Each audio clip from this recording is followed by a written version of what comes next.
On that, I want to bring in CTV's royal commentator, Afia Hagen.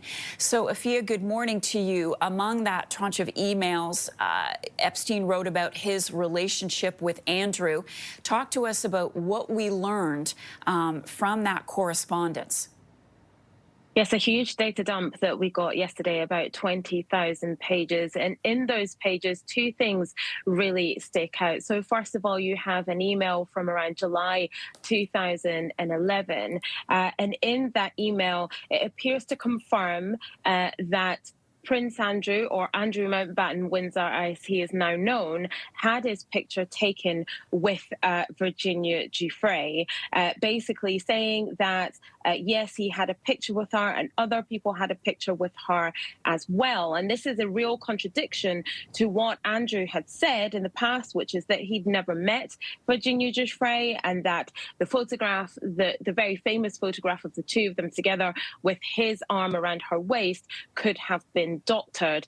There was another email in there which seems to be a reply that Andrew sent to a right of reply that had been forwarded to him, and that was basically warning him that a story was going to come out, a series of allegations against him involving Jeffrey Epstein. And he said, please make sure every statement or legal letter states clearly that I am not involved and that I knew and know nothing about any of these allegations. I can't take much more of this at my end. And then after that, you have the picture of himself and Virginia Giuffre, and other allegations emerged. So it's a real painting a picture of the length of time that we've been talking about, the relationship between Andrew and Epstein, and also how long he has been embroiled in this long-running scandal.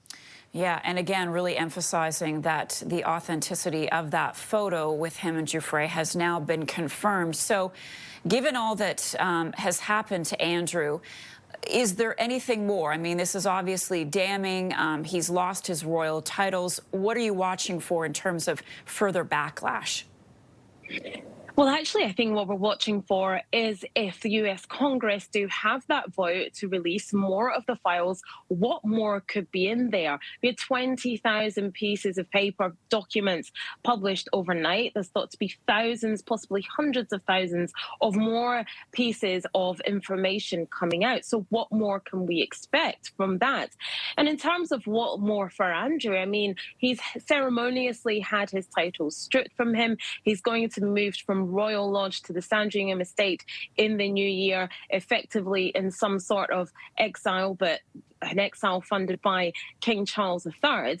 We can expect him to continue leading a quiet and lonely life, very, very much in the background of the royal family. But I think the real eyes are going to be on that data dump if we get more information about Andrew and his relationship with Jeffrey Epstein, and if we have more context to what's been said by many of his accusers, including Virginia Giuffre. CTV's royal commentator, Afia Hagen. Afia, thank you so much for all of that. Really appreciate it.